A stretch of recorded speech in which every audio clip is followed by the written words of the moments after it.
Good morning, everybody. We're going to begin. I ask that you take your seats. Good morning.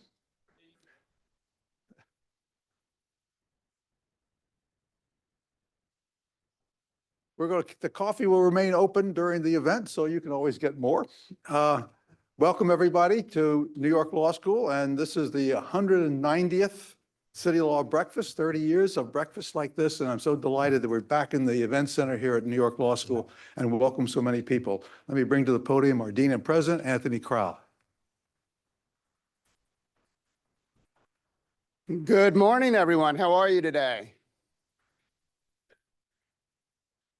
A little more energy. I know we called you here early. I'm sorry, but it was always fun to be at a City Law Breakfast, and this one is particularly fun and particularly warm despite the cold weather outside.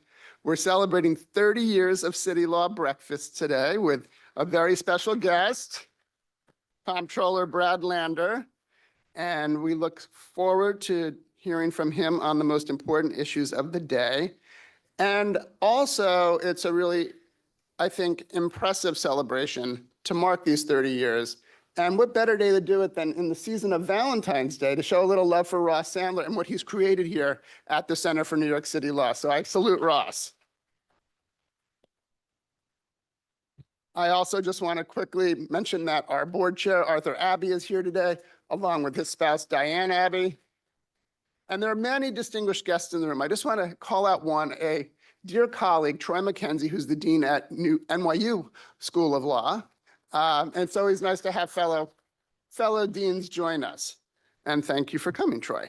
So for the past 133 years, New York Law School has been New York's law school. And we've always felt a really special responsibility to engage on the key legal and policy matters affecting New York and to serve as a key resource and partner to government at every level. That includes 1/3 of our graduates entering public service and public interest, mostly in city and state government. We're joined by many of those alumni today, and I salute you all and thank you for being here, and a number of our students, including students from my state and local government law class. Can you all raise your hand here?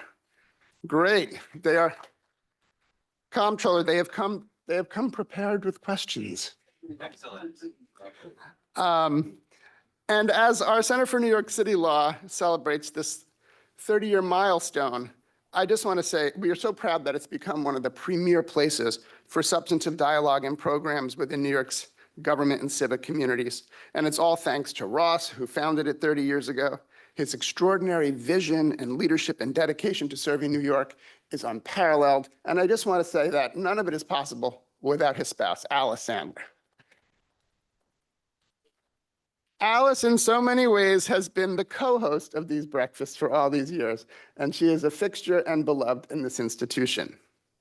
We began this year with exciting new additions to the center as we continue to grow it, including veteran journalist Ben Max as program director and executive editor, and Steve Lewis, who recently retired from the law department as executive assistant corporation counsel for legal counsel and chief of the legal counsel division, who's now the center's distinguished fellow and counsel. We also have Jeff Weiss, who directs the Census and Redistricting Institute, which is part of the center, and they are all working together with Ross to expand our programming and become an even greater resource in helping the future of our city and state.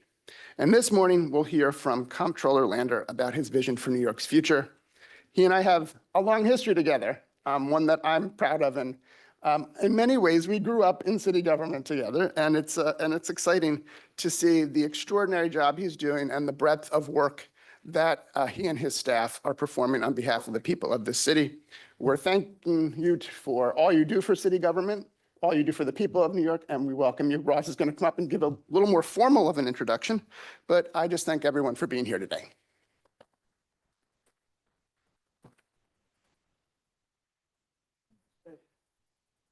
Well, thank you. I want to first say thank you to our loyal and generous sponsors, Consolidated Edison, Verizon, and the law firm of Greenberg Traurig, and also to all of you who made a voluntary contribution. You have a little gold star on your nameplate. Thank you so much for doing that. We really appreciate it, and it does keep these breakfasts alive, and we're doing and to keep going. We're delighted Brad Lander is here today. Born in Missouri, grew up near a suburb near St. Louis, earned a bachelor's degree in 1991 from Chicago, and then a master's degree on a Marshall scholarship from University College London, then another master's from Pratt. Throughout his career, he's been a vital and important force on affordable housing and neighborhoods and progressive economic goals. From 1993 to 2003, he led the Fifth Avenue Committee in Park Slope, and then the university-based Pratt Center for Community Development. The success in Brooklyn led to elected politics. He represented the 39th District in the council for 12 years, and then was elected to be Comptroller in 2021.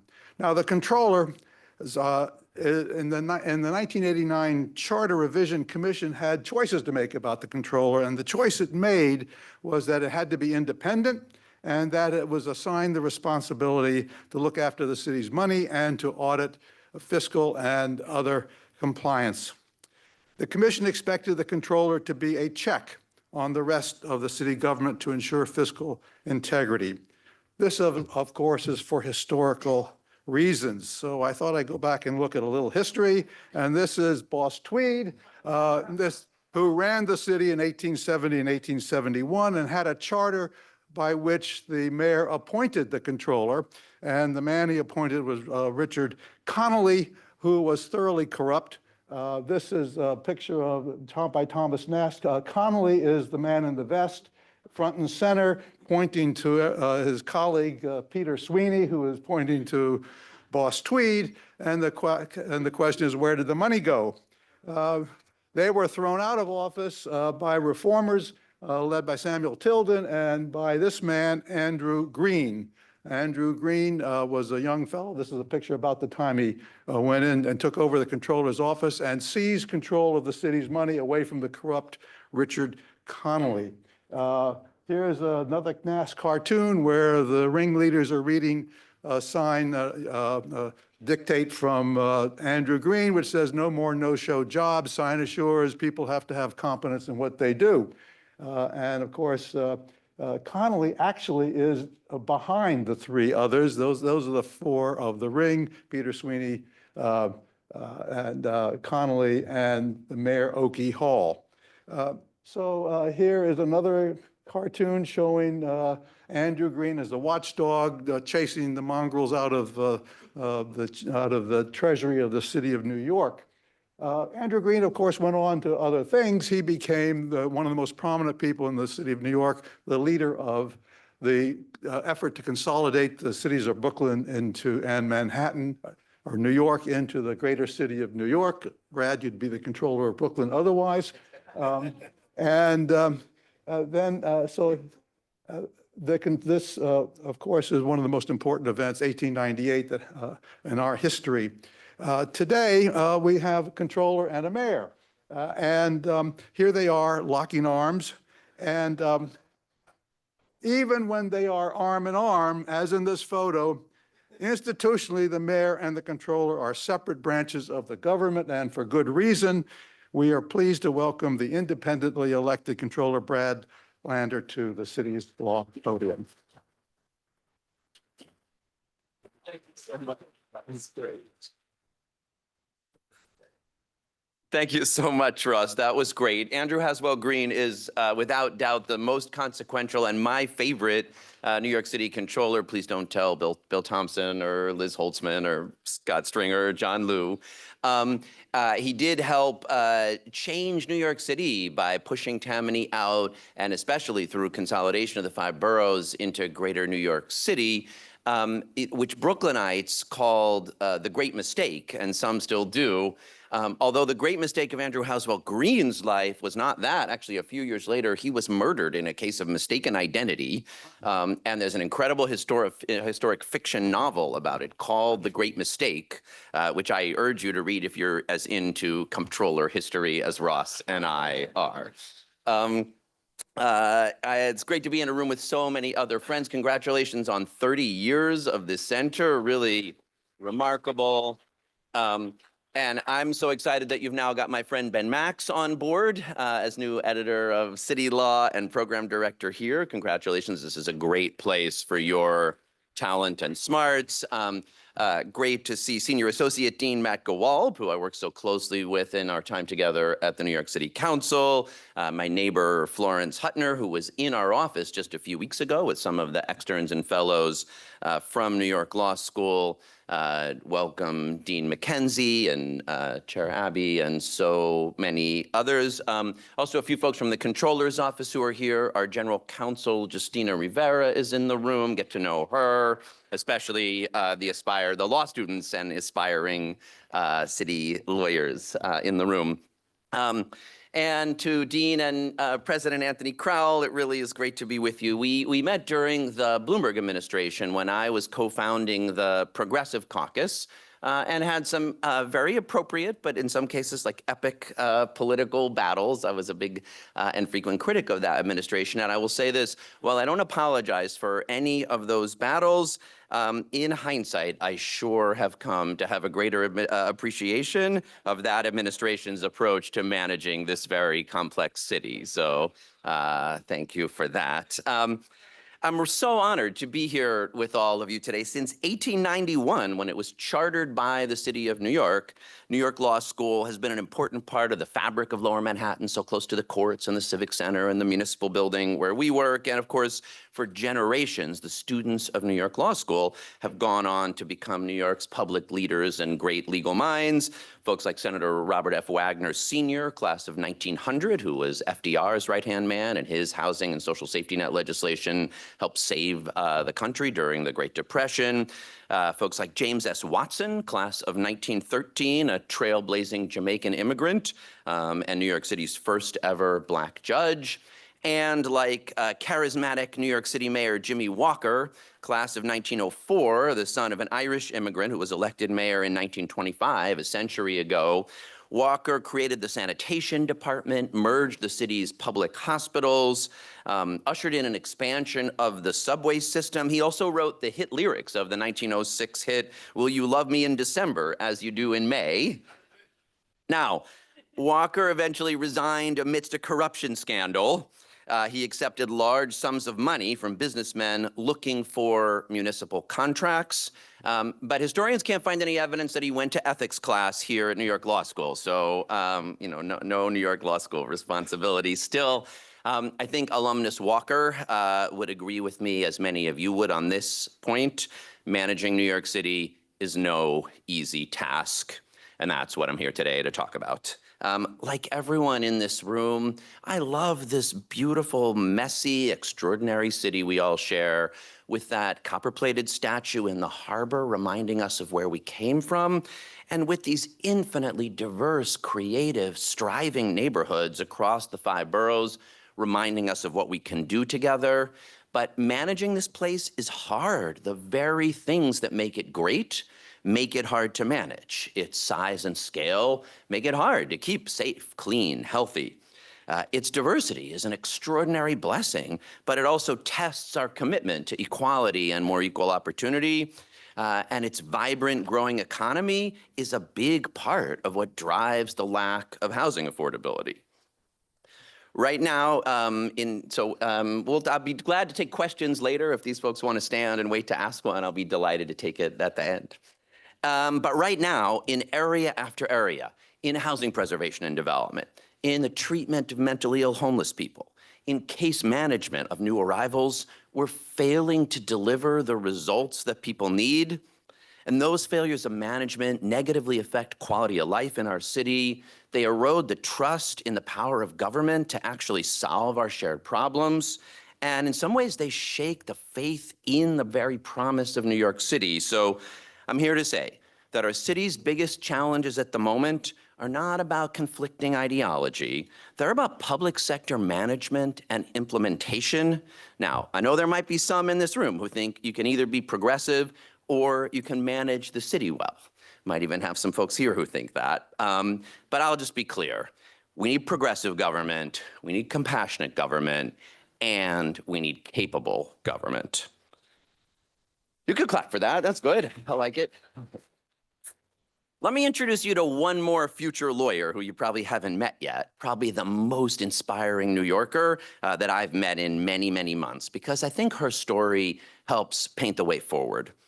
Yaris Lopez was just 11 years old when a neighbor tried to burn down her family's home in Honduras. Yaris is Garifuna, that's an Afro-Caribbean population that faces grim racism there. So her mom scooped up Yaris and her sister, and they walked across the continent through Mexico, waded across the Rio Grande, and presented themselves at the border to seek asylum here in the United States.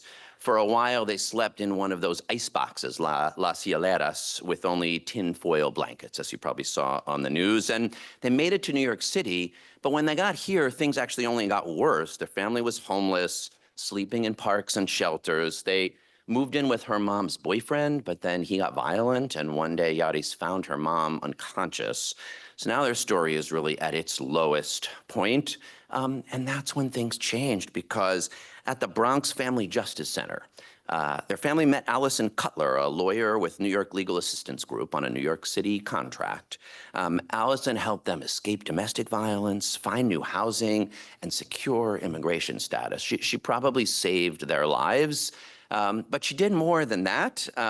Yaris was so inspired by watching Allison argue their case before a judge that she transferred high schools to the Bronx High School of Law and Community Service. She got involved in mock trial. She started volunteering at NILAG, and she graduated high school valedictorian just a few years after arriving here, not speaking English. I think you should start recruiting her already, Dean Crowell. When the public sector is well run, it could help people turn the gravest crises into roaring successes.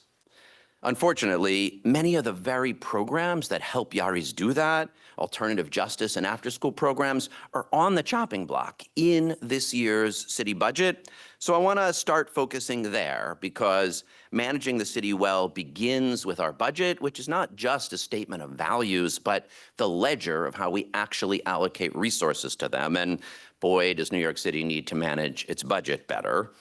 Now, to our good fortune, the city continues its economic rebound. Jobs are back above pre-pandemic levels, and as a result, tax revenues have been growing better than projections every quarter of the past 2 years. Unfortunately, city expenses are growing faster than revenues, and that's a combination of justified salary increases for public sector workers in a high inflation moment, programs created with federal pandemic stimulus like Summer Rising and 3K that we want to keep going even as that money expires, shelter and services for asylum seekers, and especially growth in long-standing areas of overspending. And as a result, New York City faces large out-year budget gaps. Mayor Adams has presented an ostensibly balanced budget for fiscal years 24 and 25, but when the true costs of those areas of under budgeting are included, it's probably a more than $2 billion deficit for fiscal year 25, growing to more than a $12 billion deficit by fiscal year 2027. So what should we do?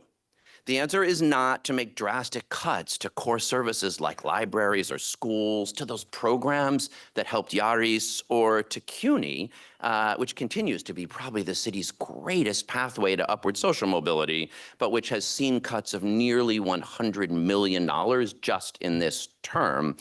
It's penny wise but pound foolish to cut those core services. They achieve short-term savings, but they cost us in the medium and long term as the city becomes a less attractive place to live or to raise a family. So here's what we should do instead.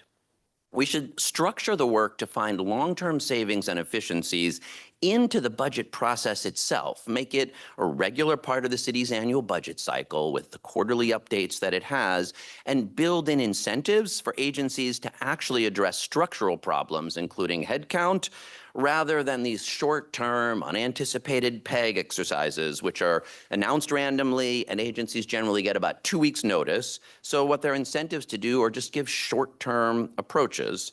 That way, instead of turns in the budget dance, making a show of announcing cuts 1 week only to restore them a few weeks later, while still leaving all the structural problems in place, as Mayor Adams did recently, The budget process could focus on reducing the big drivers of cost overruns, like overtime spending at uniformed agencies, like claims against the city, which cost us $1.5 billion last year, like special education Carter cases, all areas where stronger, more prudent management can help save hundreds of millions of dollars in the long run. I'll give you a couple of examples. My office recently issued a report looking at special education service due process claims, very sexy title, I know. They went from $33 million to $372 million over the past decade, while thousands of students still don't get the special education services that they're mandated and that they need to thrive. So we proposed an approach which would invest a bit more in those services in the public schools, but then save hundreds of millions of dollars in the medium to long term, even as those students are getting better services and the ones that they need. Or similarly, we should place budget accountability for the payment of claims against the city with the agencies that are responsible for them. So I mentioned $1.5 billion. That's for things like police misconduct, deaths at Rikers, medical incidents, or crashes caused by city vehicles. That's actually often the largest single category. And they're just paid out by the general fund with no accountability to the agencies or incentive to change their behavior. Crash claims last year cost us over $150 million, more than $600 million over the last decade. We could very simply reduce them, saving people's lives, reducing accidents, reducing injuries, and saving hundreds of millions of dollars if we just located responsibility for them with agencies and let them keep some of the savings as they get their drivers to slow down and hold them accountable. Now, look, I know better management of claims is not going to drive any headlines here this morning, but it could save the money that we need to fund our schools and those programs like the ones that saved Yachty's. But I was looking for something that's even sexier than claims management, and that is more effective procurement. As Mayor Walker found out. Last year, the city spent over $40 billion on contracts with vendors, from office paper to technology systems to operating homeless shelters to housing and infrastructure. But it's no surprise that we don't pay anywhere near enough attention to making sure we're actually getting value for the money that we're spending. One example is the rampant growth in emergency procurement, where we don't do competitive bidding, we don't do the level of integrity investigation. As a result, we wind up with contractors like DocGo, to whom the city has given now nearly $750 million in contracts, a for-profit medical staffing company that had no experience providing shelter or services to asylum seekers or anyone else.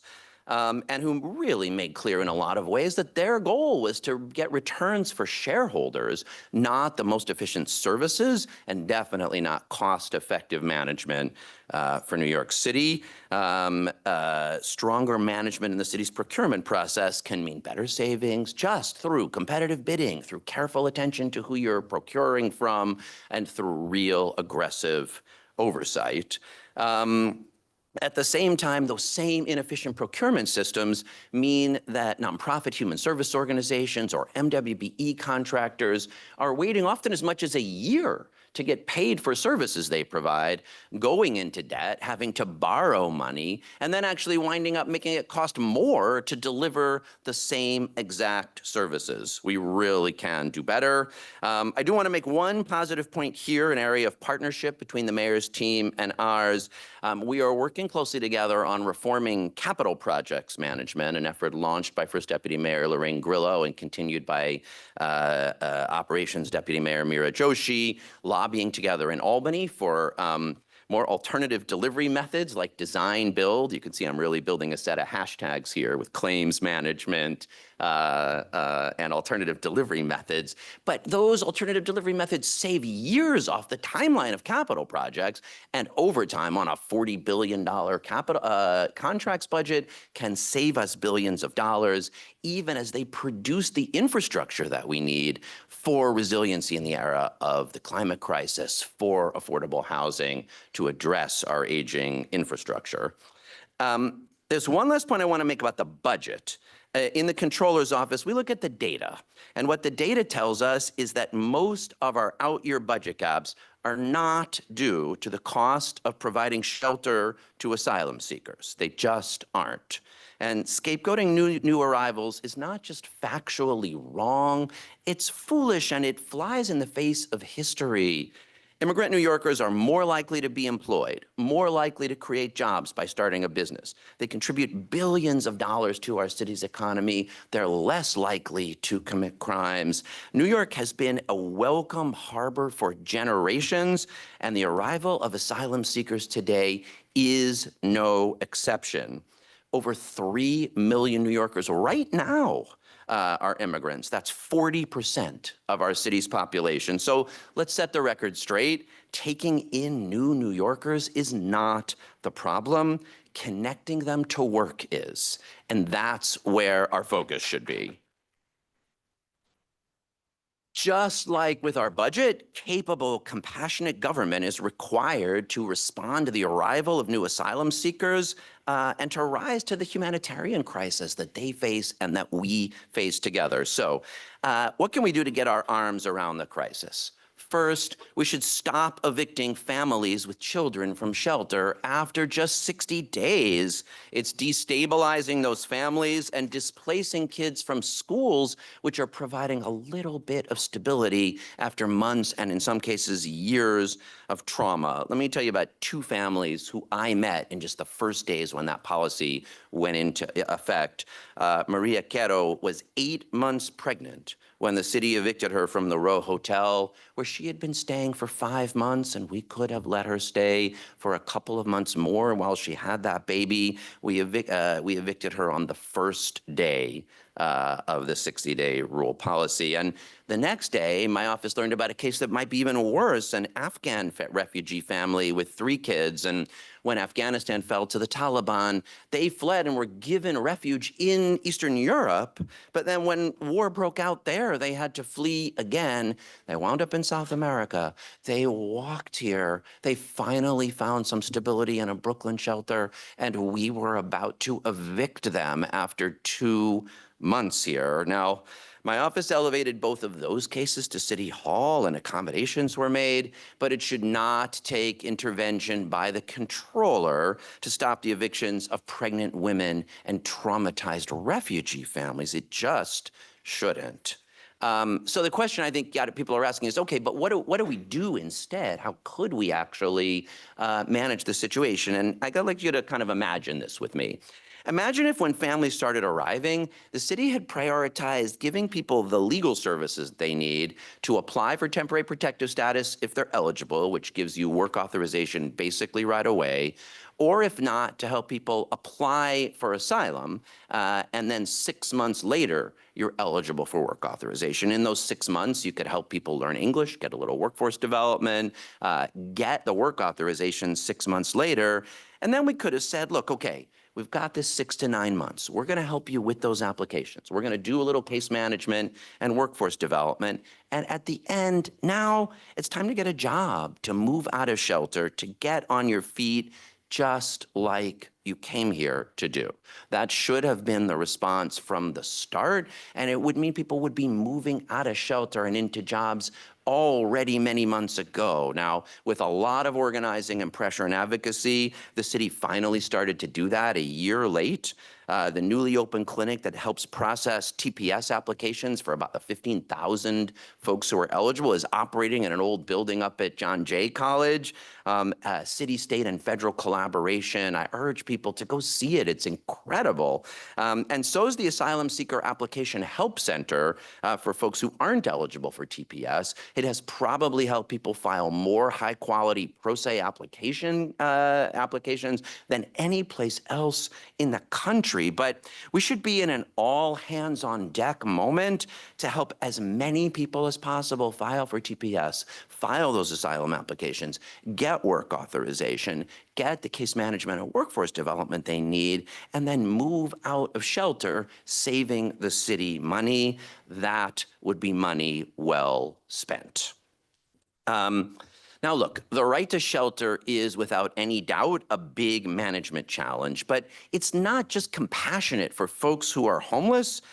It's also good for all of us. If we continue chipping away at it, I think we'll wind up with an even worse humanitarian disaster. And you could just look across the country, because in Los Angeles, in San Francisco, in Seattle, where they don't have anything like this, they have tens of thousands of people sleeping on the streets in their central business districts. And that's, of course, inhumane for those families. But it's also a huge constraint on business growth. It's just common sense that it makes that we work together to combat street homelessness, which, of course, not only constrains business growth, but makes all of us more anxious, and it makes it a more stressful city to live in. In fact, I think that probably nowhere is that management crisis I'm talking about today deeper than in dealing with the crisis of severely mentally ill homeless folks on our streets and in our subway. Pandemic disruptions in care, cuts in psychiatric beds in our hospitals, and a surge in fentanyl have really led to a growing crisis, of course, with tragic consequences for mentally ill New Yorkers themselves, and in too many high-profile cases for others, and have led to real fears about public safety. So my office recently audited the intensive mobile treatment program of the Department of Health and Mental Hygiene, which was created to help exactly this set of folks. It's not a big program, 837 people in it when we audited it. Those are folks with long histories of severe mental illness and homelessness who are in and out of jails and hospitals. And we spend $45,000 per person per year to provide a mobile care team to help them with psychiatric treatment and support. But the audit found that the program doesn't have clear performance targets, doesn't have good oversight. And as a result, about 40% of participants didn't see a psychiatric care provider half the time they were in the program. 71% of them didn't reported not taking their medication on a daily basis. And there really was not oversight of the contracted service providers to make sure that services were being provided. One story in particular, Rashid Brimage, really illustrates these gaps in the program. He was placed with an IMT team in 2019 when he was diagnosed with a schizoaffective disorder, badly in need of antipsychotic medication. He wound up checking himself into emergency rooms 5 times over the next 2 years, but with no contact whatsoever from his IMT team. They didn't know when he was in the hospital. They didn't know when he was in jail, because Department of Correction and Department of Mental Health and Mental Hygiene aren't talking to each other. And so he wound up assaulting a 92-year-old woman, spent several more months in jail, and then disappeared again. And it was actually a New York Times reporter who ran into him on the subway reporting on the crisis of homeless mentally ill folks and reconnected him to the treatment program. So this is just a management failure. We're already spending the money. And our investigation also found that over the 2 years, the percentage of IMT participants who were able to get stable housing, one of the 3 core goals of the program, dropped from 47% to 30% because the program doesn't have access to any dedicated housing vouchers to help people get off the street. And no one gets better when they're on the street. Now, we don't have enough vouchers for everybody who needs them in New York City, but I think the vast majority of people would agree that we should target the first 837 to people like Rashid to help them get off the street into an apartment where you could wrap care around them, keep them safe, and keep the rest of us safe too. And finally, while we do actually have enough housing vouchers for all 837 people in the IMT program, we don't have nearly enough housing to confront the broader crisis of housing affordability, which I believe is the single greatest threat to our city's economic future. Because housing affordability not only threatens the stability of families, which it sure does, it also discourages businesses from locating here, and as a result, makes it less likely people will start or grow their businesses and keep our city thriving. That's why I strongly support efforts in Albany to reach a deal on housing this year.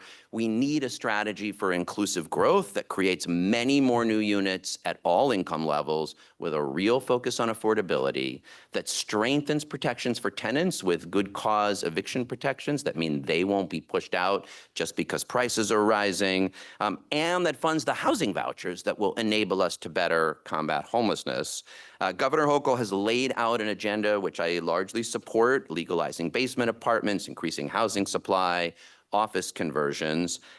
We've actually put out, from my office, a comprehensive plan for a new multifamily tax treatment that would help increase housing supply, but focus on affordability in a way much stronger than the old 421A program did. I won't go into our whole proposal for property tax reform because I've already stressed you with the details of government, but our proposal would target outer borough tax incentives, not just to be affordable to the families who live there, a crazy idea, I know, but to affordable cooperative developments. So young families in those neighborhoods would have a chance to become homeowners in a way that they really couldn't possibly right now. And this is something that builds on my history. As Ross mentioned, the first half of my career was in New York City's housing and community development movement when I ran the Fifth Avenue Committee and the Pratt Center at a time when the challenge was really abandonment more than affordability. So I had the blessing of working with people like Barbara Bethel, Sheila Gibbs, and Ibon Mohammed, all women of color who organized to save their dilapidated, abandoned buildings, to demand and win repairs from the city, to bring them back to life, and to bring them into limited equity cooperative ownership by the residents who live there, or community-based nonprofit rentals, like really bringing back and saving those, that our neighborhood and neighborhoods all across the city. Much of that was because of their grit and organizing and determination. They're all amazing. But it was also because out of Mayor Koch's 10-year plan, the city's Department of Housing Preservation and Development became one of the gems of municipal management, capable of working with folks like them in neighborhoods all across the city and saving hundreds of thousands of units of housing. Unfortunately, much of that capacity was lost during the pandemic. So last week, my office put out an audit that found that the HPD lost 263 employees during the pandemic, leading to a 14-month delay in the production and preservation of affordable housing. As a result, 12,000 fewer affordable housing units were produced in 2022. And even once affordable units are created, it used to take us 2 months to help people move into them. Now 6 months, and for homeless families, nearly 9 months, even after the unit is waiting for them. These are management failures that we just can't tolerate. Look, debates over YIMBY versus NIMBY will go a lot more viral on Twitter than hashtag stronger public sector management. But I'm telling you, that is what we need to be focused on, because HPD would need to increase its capacity 42% to hit the targets that were already set, much less Mayor Adams' moonshot goal of 500,000 units in the next 10 years. And the way to do that is streamline the development process, upgrade technology, enhance training of the new staff they've hired. That's how we'll deliver affordable housing that New Yorkers need. And these things really go together: stronger public sector management capacity and faith in the city's future. You know, Barbara Bethel, Ibon Mohammed, and Sheila Gibbs, they didn't just save their own buildings. They also helped build the Fifth Avenue Committee as a place where neighbors could come together in support of affordable housing. And it was because of that that the neighborhood supported the Gowanus rezoning, the largest mandatory inclusionary housing rezoning ever. 8,000 new units, 3,000 of them affordable, that are going up right now with stronger management in partnership with people like them in every neighborhood. We can make more housing development lead to a more affordable city for all New Yorkers. Remember Yaris Lopez, the student that Dean Crowell is going to work to recruit, who went from homeless to valedictorian? Well, I'm glad to tell you that her story didn't actually end there. She was already such a New Yorker that she didn't want to leave her bodega and her bubble tea.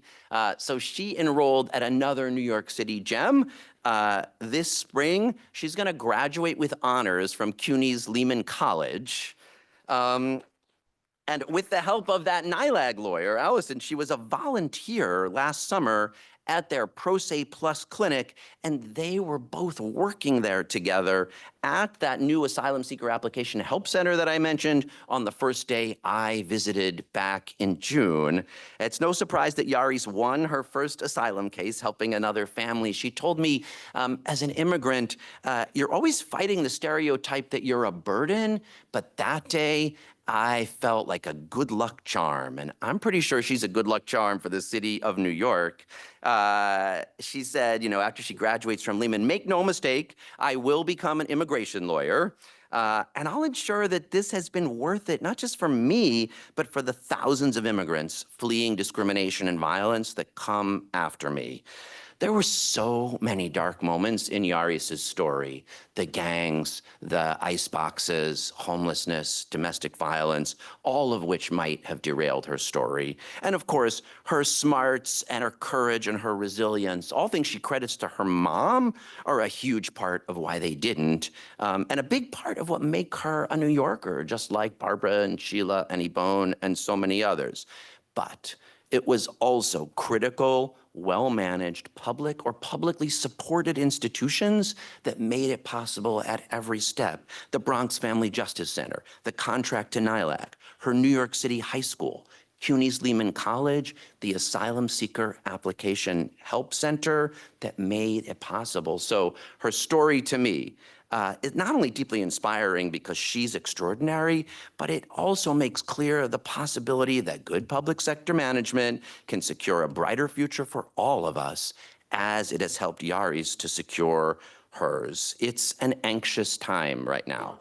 Many New Yorkers are doubting whether our city can rise to the challenges we face, whether we can keep the city safe, make it more affordable, ensure continued economic growth, get ready for the era of the climate crisis, even as we keep it welcoming and diverse. But Yaris's story shows that we can, by working together, by strengthening public sector management, and by never turning our back on the shared value of compassion, New York can continue on its strong footing and continue to be the greatest city in the world. And yes, better claims management, agency streamlining, and better procurement policy are a big part of what will make it possible, even if they have Mayor Jimmy Walker turning in his grave. Thank you so very much for inviting me and for being here this morning. And now I'm delighted to take questions about BlackRock or anything else. Yes. Okay, we do have questions. Thank you so much. And I see people who've been here before, they know. Yes. So let's start over here, Michael. I'm Michael Myers, President, New York Civil Rights Coalition. Mr. Comptroller, my question to you is, there's a housing crisis in New York involving legal residents, people who are citizens. How do you put people, you didn't make a difference, this is a law school, you didn't make the differentiation between people seeking asylum and people who are undocumented. So my question to you is, given the housing crisis, given the affordability crisis, given the lack of available housing to people who live here and legally, lawfully, who are citizens, who cannot afford housing, how do you put the undocumented ahead of them, give them free housing, give them free rent, and let the citizens suffer? Don't you know the difference between asylum and undocumentation? So,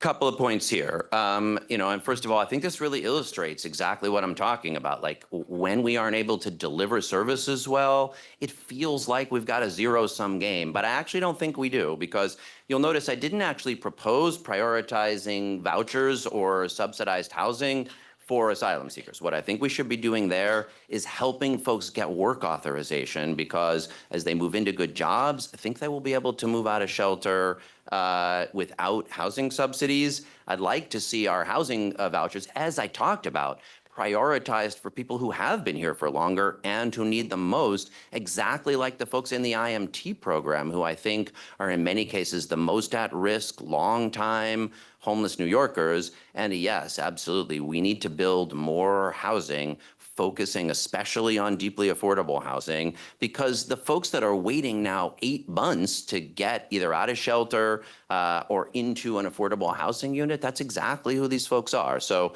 I really hear you. The whole point of better public sector management is with the resources we're spending, we can do better by New Yorkers who have lived here for many, many years, and we can continue to keep this a welcoming city for folks who are arriving. I will make the point, most of them are not here in a kind of illegal or undocumented way. They presented themselves at the border.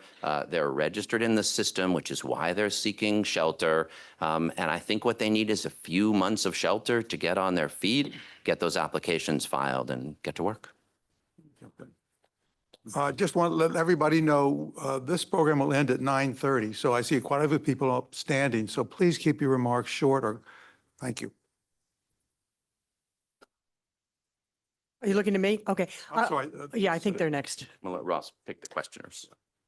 Okay, as a favor to me, Brad, I'd like you to contact the City Correction Department, because this year makes the 24th anniversary. I left the Manhattan Center and they didn't return my money or property. I can't retrieve my property, but as far as my money goes, I don't think so. You're not keeping my money. You're not burning my money. That's fine. Let's talk afterwards, and we'll reach out to them on your behalf. Okay. Thank you. Okay. I wondered if you could talk about some of the city's resiliency projects. Absolutely. And I focused here on a bunch of kind of maybe nearer term public sector management crises. But obviously, the climate crisis isn't just coming. It's already here. We had, Superstorm Sandy, Hurricane Ida, and Tropical Storm Ophelia already show us what increasing disasters look like. And actually, after Ophelia, we launched an investigation into the city's disaster response capacity, both the short-term issues, like were the trucks ready to clean the storm drains, and did we have in place something that could get to people who are in basements to let them know that it's coming? So there's short-term disaster response, which we saw, I think, big gaps in, with the wildfire smoke and in that tropical storm, and the long-term resiliency investments. We did this other report after looking at the Superstorm Sandy investments. And 10 years after Sandy, we're still 10 years away from completing most of those projects. We can't have it take 20 years to build resiliency infrastructure. So yes, some of this is better capital projects management. A lot of this is working with people in neighborhoods. I mentioned my work at the Fifth Avenue Committee. We responded to the housing crisis with a community approach. We need that on climate as well. Many of these great grassroots groups got started after Sandy in environmental justice neighborhoods, and we ought to be providing them some funding to be the kind of building blocks of neighborhood resiliency. We created the office's first chief climate officer, have taken a really ambitious action to mitigate climate change. We've got the boldest public pension fund climate finance work of any U.S. public pension fund in the country, divesting fossil fuel reserve owners in both our public and private equities, and having the most ambitious net zero plan, pushing our portfolio companies. We don't invest in oil and gas companies, so we can't push them, but banks, utilities, auto companies, everybody else, and our asset managers, to actually have science-based targets and real plans consistent with their net zero commitments. And we're working hard every day on both mitigation and on resiliency and adaptation. We're on this side, okay. Thank you, Comptroller, for joining us. You mentioned accountability, incentive for behavior change, and oversight. With the 421A, it helps to get affordable units into the market, but there's not a lot of oversight on keeping and retaining those properties. I am an MWBE certified business, and oversight is a challenge even as the discretionary limits are being extended. What work is being done to provide that oversight, and how will that be measured? This is a great question. What's your name? LJ Finney. LJ, because literally yesterday, we released our annual MWBE oversight report that just digs deeply into every city agency and where, and unfortunately, the results are really woeful. Of that $40 billion that we contracted that I met last year, 5% went to MWBEs. And even of the kind of 1/4 of that, the 10 billion that's got participation roles, 9% women of color, African-American owned MWBEs and Hispanic owned MWBEs, 1% each of that $10 billion. So it's like really, City Hall cares about this and is working on it, but the results are slow. So that report digs in. We created a whole new set of performance metrics to be able to compare like agencies to each other and to pick apart the different procurement methods like that non-competitive small procurement that you mentioned, which agencies just aren't yet utilizing up toward the $1.5 billion. As a result, MWBEs get contracts that are 1/8 the size on average of white firms. So we really try hard to provide oversight in general, but especially in particular of that program. The council had an oversight hearing yesterday on that report and really dug in. There's a bunch of changes there that we're going to keep working closely with the mayor's office and the council to try hard to make sure get improved. I don't know if we have one here, but we'll get one to you. So. Hi, I'm just wondering which industries are the new immigrants being directed to, which companies? The reason I'm asking is because next winter I'm going to be teaching English in Quito, Ecuador, and I'm wondering what goals I could give my students to aspire to besides picking vegetables. Yeah, it's a great question. I mean, as I mentioned, like we really don't currently have the workforce development piece of the infrastructure in place here. We finally have geared up those application centers, but that next step, which is talking to people about the jobs they're qualified for and where their openings is weak. I mean, the places people are going, obviously a lot of single adults are doing delivery because you don't have to have work authorization to sign up for the apps.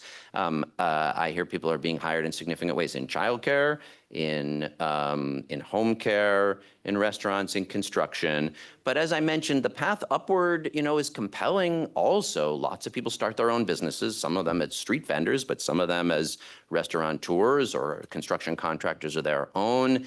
And Yaris's story just shows it just does not take very long for people who came here not speaking English to grow to where they could be law students. So again, luckily, I'm the New York City Comptroller. I'm not responsible for kind of the broader global or national policy questions. I just know in New York City, we lost 400,000 people during the pandemic. And so far, we've seen about 160,000 asylum seekers. We can keep going. The engine that has made New York City thrive on immigration since Dutch refugees fled religious persecution to found the place. Thank you. Hi, thanks very much for all you've done for New York City in terms of climate. But we are here, as you can see, to complain about the fact that you are still investing in BlackRock. You mentioned science-based targets. We would want our pension funds invested in funds that are adhering to science-based targets. BlackRock is not. There's plenty of indication out there that they have pulled back on their ESG targets. They've caved to the fossil fuel industry. The red states, 26, are actually banning investment in BlackRock. We want you to be a leader in this field. You have the power with the billions in your pension funds to choose a really nice asset manager that adheres to the ESG, the global SGs, adhering to the Paris Accords. First of all, how much do you have invested in BlackRock from the pension funds right now? How many billions? Sure. I mean, let me answer the whole question. Yeah, I'm delighted to do so. And I really appreciate the question because I actually think it shows exactly the set of things we're talking about here, how you achieve ambitious progressive goals with good, diligent management. So as I mentioned, we have by far the most ambitious climate strategy of any U.S. public pension fund. Nobody else is even a close second. No other large U.S. public pension fund has divested fossil fuel reserve owners in their public and private equities. And we've got a net zero target of 2040 and science-based targets expectations that'll cover the vast amount of our financed emissions. So on the BlackRock question in particular, you know, you got to follow the rules. You got to do it in a way that you won't that will survive court challenge. A lot of lawyers in the room. So we have set expectations for all of our asset managers. We have several hundred asset managers. BlackRock is the biggest of the $260 billion portfolio. About $60 billion of it is invested through BlackRock in the public markets. Now, I will say that's exactly the portfolio that we divested from fossil fuel reserve owners. The money we invest through BlackRock does not go into fossil fuels because they worked with us to move it out. And we've asked all of those several hundred asset managers to join us in working on setting science-based targets and a bunch of other things. We sent letters to all of our asset managers. But the way it works, like you have to have a rational basis for your decision-making. We are looking for answers back from all of those asset managers, and we set them timelines for moving towards science-based targets. I wish, honestly, it was a world where there were lots of other very sweet, climate-friendly asset managers. The whole asset management community needs to move together in this direction. We are putting the most pressure on them, and we're going to keep doing so. But I got to do it in ways that are consistent with the law, that give me a rational basis for decision making, that ground those decisions, in defensible things. And we did exactly that for divestment from fossil fuels. But for asset manager selection, it can't just willy-nilly kind of make decisions, pick one at a time without that rational basis, or the whole program would collapse under court challenge. We're watching. Thank you. I see it. Thank you very much, Brad.